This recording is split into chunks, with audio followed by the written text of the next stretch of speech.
Olá a todos, então hoje começamos com a aula sobre ética, a base da moral. Então, como fazemos uma base universal das atitudes morais?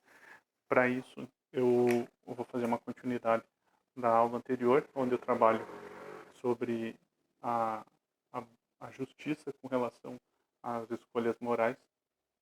E daí nós chegamos a uma conclusão meio complexa. Então, a justiça. A justiça, ela não pode ser baseada numa atitude moral? Não, não pode. A ética tem uma outra base. Então, quando a gente define o que seria a justiça, a gente usa uma base. E quando a gente define o que seria uma atitude moral, a gente usa outra base que não tem ligação nenhuma com a base de justiça. E quais seriam essas bases? Quais seriam essas buscas teóricas de uma base moral? Então, é isso que nós vamos ver hoje.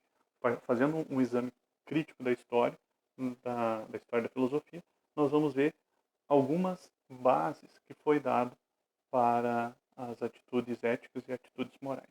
Nós vamos começar com a ética antiga, ou seja, quem vai abrir o pensamento, uh, abrir o pensamento da filosofia moral, o estudo da ética vai ser Sócrates. Sócrates vai ser o principal nome para entender um pouco o que seria o pensamento ético, ou seja, quais seriam os valores da moral. As questões socráticas inauguram a ética da filosofia moral, porque definem o campo no qual valores e obrigações morais podem ser estabelecidos. Ao encontrar seu ponto de partida, qual que vai ser o ponto de partida em Sócrates? É a consciência do agente moral. Sócrates percebe que os fatos são diferentes dos valores. Fatos da realidade são baseados na história, tradição e não verdades eternas. As bases do pensamento moral devem ser o exame crítico dessas atitudes, isto é, a maiêutica. Então, qualquer base moral, ela tem que sofrer de um exame crítico constante, uma busca racional se aquela atitude moral ela é boa ou má, de acordo com a comunidade. A base moral em Sócrates é a base comunitária. Então, tem que ser uma vida em sociedade. E isso também vai ser mostrado lá em Aristóteles, ou seja, o discípulo do discípulo de Sócrates. Aristóteles ele vai ser aluno de Platão e ele vai tomar muito desse pensamento socrático. As questões morais em Aristóteles, então, são definidas pela virtude, pelo bem e pela obrigação, mas depende da deliberação e da decisão de escolhas. Aristóteles ele define a moralidade como uma escolha humana. A virtude residiria na prudência, no meio termo, Thomson aristotélico, aquele que pode julgar e avaliar a ação que seja bom a si e aos outros.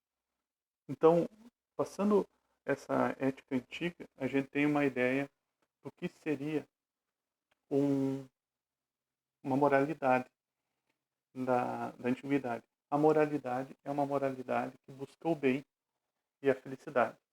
Então, uma vida ética é aquela que tem como base o bem e a felicidade. Mas é um bem individual? Não, não existe indivíduo ainda no período antigo. Existe um bem comunitário, um bem nacional. Ou seja, uma nação, uma comunidade, um grupo que define o que seria felicidade, o que seria bem.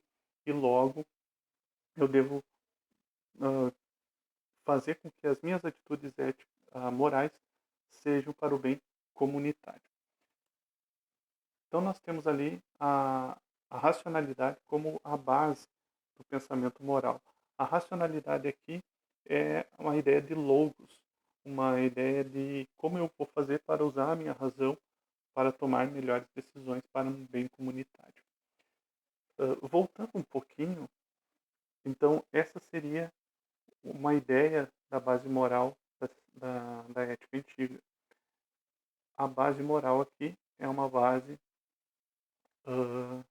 comunitária, bem comum.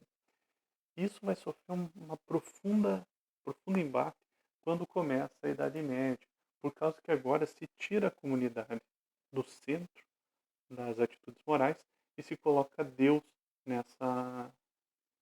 nesse ponto.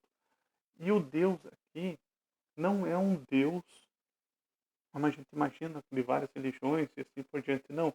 É o Deus estritamente cristão. Ou seja, toda e qualquer base moral que eu tenha tem que estar na lei divina. E a lei divina está onde? Está na Bíblia. Então eu devo acreditar na Bíblia como sendo a minha base moral. Toda e qualquer atitude que eu faço tem que estar baseado na Bíblia. Claro, voltando ali à Idade Média, vai durar 1000 anos.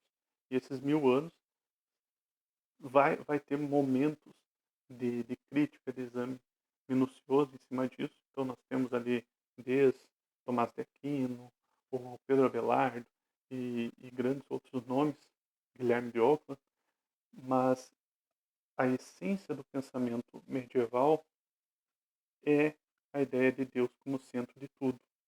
E isso vai sofrer uma reviravolta tremenda quando começa o Renascimento. Ou seja, se tirou Deus do centro e agora se colocou o homem. E quem vai ser o pensador da ética nesse momento vai ser o Spinoza.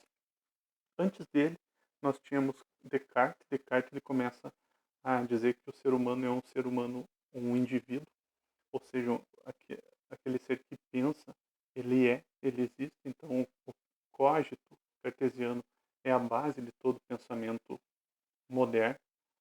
E Spinoza vai fazer com que essa base do pensamento também seja uma base do pensamento moral. Descartes, então, quando ele define o código, baseia a moralidade no indivíduo. E Spinoza, então, ele vai colocar esse indivíduo como um ser passional. O homem é um ser naturalmente passional, porque sofremos da ação das causas exteriores a nós.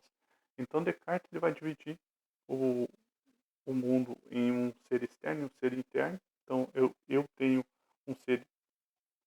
O mundo é o ser externo a mim e eu sou um, um ser que busca da minha razão, da minha intencionalidade, está dentro de mim. Só que esse ser interno, esse eu, sofre do mundo externo, ou seja, o mundo externo me agride com os sentimentos que eu possa ter. Então, por exemplo, o sentimento de alegria, o sentimento de tristeza, são sentimentos do mundo externo que vai ser uh, vai dar eu vou sofrer com o mundo externo a mim. E segundo Spinoza, então, nós teríamos três sentimentos base, e esses sentimentos base seriam então a alegria, a tristeza e o desejo. O desejo aqui seria um sentimento neutro, mas a tristeza é tudo aquilo que faz com que minhas potencialidades se abaixem, as minhas potencialidades começam a se deprimir, e a alegria é aquilo que faz com que minha potencialidade aumente, ou seja, eu fico mais, uh, eu vou dizer assim, para cima. Relembrando, Spinoza também tem uma ideia de Deus muito própria do pensamento dele, mas segundo ele, nós temos potencialidades para ir a Deus. Isso fica uma discussão mais à frente, mas esse seria o pensamento da ética spinoziana. Então agora caiu fora o Deus ou a lei divina, ou a Bíblia, que faz com que eu siga aquilo perfeitamente, e agora entra o indivíduo. Ou seja, qual é a minha base? Vai ser o indivíduo, um eu cartesiano, que usa da razão, e eu devo buscar a alegria para fazer com que eu tenha potenciais a Deus. Uma coisa importante de deixar bem claro, ainda não existe um individualismo. Quando existe a ideia de indivíduo, ainda não existe uma ideia de que eu deva fazer tudo para mim. Ainda temos um sentimento muito mais comunitário do que a gente imaginava. E o último grande nome, então, vai ser Kant. Kant vai ser o último grande balizador de uma moral. Depois nós temos alguns outros pensadores, mas aí parece que a moralidade toma um ar mais relativista. Então Kant vai ser o cara que vai pensar qual que vai ser a base para a minha atitude moral Afinal, agora eu tenho um indivíduo e esse indivíduo pode buscar o bem para si, esquecendo o restante. Então, ele tem uma unidade do ser racional e o mundo externo a ele. Então, existe essa dualidade, existe o mundo externo, existe uma racionalidade, mas toda e qualquer atitude que eu tenha, ela tem que ser balizada pela razão. O mundo é onde o humano se encontra. E o mundo é o mundo da necessidade. E o homem é um ser de razão que tem que usar de sua moral. A moralidade do homem passa a ser o dever, ou seja, a atitude, a obrigação que eu devo ter. O dever é uma forma que deve valer para toda e qualquer ação moral. Ele vai colocar 3 regras, ele vai chamar isso de imperativo categórico, ou seja, são regras de como eu devo balizar a minha moralidade. A minha moral deve estar presa a uma ideia de que eu possa fazer uso dela em todo e qualquer uh, indivíduo. Todo e qualquer indivíduo pode fazer uso da minha ação moral. Então, quando eu faço uma atitude moral, eu devo pensar, essa atitude é válida para todos? Se é válida para todos, é uma atitude moralmente boa. Se eu deixo, eu excluo certos grupos morais, grupos de pessoas, eu estou fazendo uma atitude moral errada. A minha atitude moral tem que ser uma atitude igualitária. Então aqui a gente já tem um imperativo categórico como base do pensamento moral kantiano.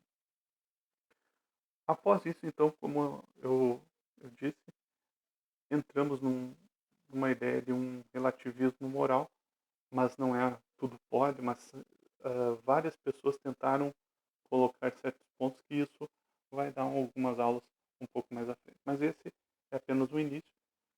Marquem no caderno de vocês alguns desses exemplos. Obrigado pela atenção de vocês.